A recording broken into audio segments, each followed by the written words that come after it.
our shortcut for arc, so A, enter.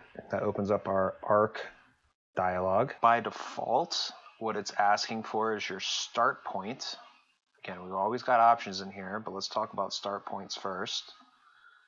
Click here. Then it wants second point of arc. Again, arcs in general give you a lot of information here on the bottom of what they're looking for. So right now, it either wants to know where's the second point along our arc. So we would draw like here, or we could click end and we would actually click here, or we define a center point. And in that's very similar to sort of the polyline define a center point. Let's do the first version to get used to that. So I'm gonna zoom in, click on a second point. And as you can see, as I move around, because it's asking for my end point, there's 3 points to an arc: start, center, and end, right? So it wants to know, okay, where's the end point? So if I go up here and click there, that looks pretty good. And we've got a nice arc. Let's do that in a different way. A, enter. Always with our start point, unless we're going center, but start. Let's do E for end. So E, enter. I'm going to click up here at our end point of our arc. And see how this is a bit harder to do. It wants to know where our sort of center point is, which is a little hard to get right. I think the first way of doing it, start, second point, end point, is a little easier to do. We can always change our angle, direction, define a radius within here.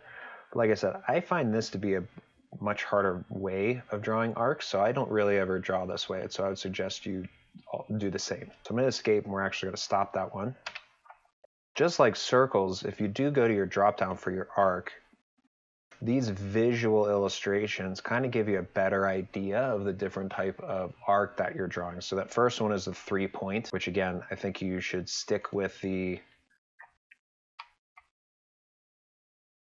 start, second point, does not have to be the middle, second point, end point. That's very intuitive to me. The other one I'll use frequently is a start, then center point, then end. What you would use for that, I don't think we've got one on, oh, we got a great one right here. So let's say, I'm just gonna draw these real quick, just to give you an idea of what we're working towards. So this would be like end point of a post. I'm gonna copy that down. We'll talk about copy and modifiers.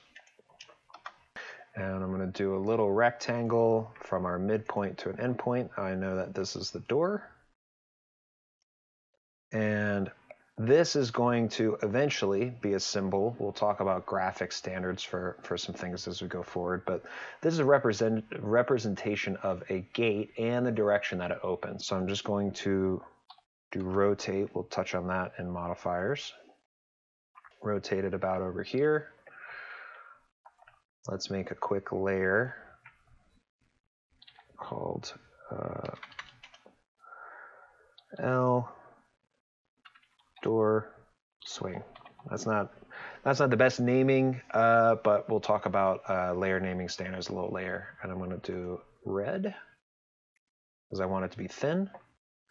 And I'm actually going to load up a hidden line. Hidden 2. I like the spacing of this dash, so I use this one a lot. Hit OK, click on it again, hit OK. That way we've got hidden 2. And let's make this our current.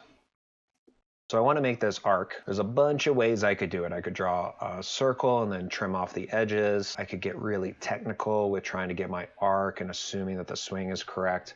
But I find this start, center, end is really great for things like doors because I know that this is my center point of rotation. So if I follow this line out, I can click here as the start, click here as my center, and then it starts drawing my arc for me based off of that center. And I can just snap to the center point over here. And I've got this perfect arc swing. I can even tell that it's dashed already. And that I find is probably the second one that I use the most. I use the default 3 point and this start center end. I'm not going to go through all of these different options. They're worth all trying out and figuring out the differences between those. You might find it very useful to use in your workflow. I find that the 3-point, the start center end are the ones that I use all the time.